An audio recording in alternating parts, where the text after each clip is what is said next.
Praise the lord. ఈరోజు దేవుని వాగ్దానము. యెహోవా, నీవు అత్యంతమైన ఘనత గలవాడవు.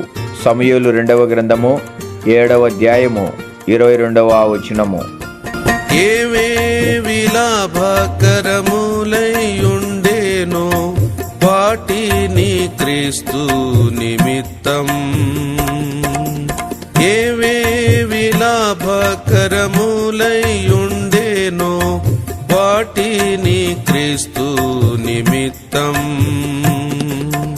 నష్టముగా నెంచుకొని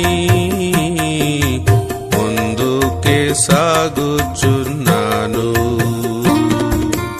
నష్టముగా నెంచుకొని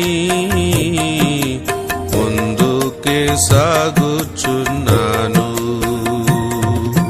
ప్రభువా,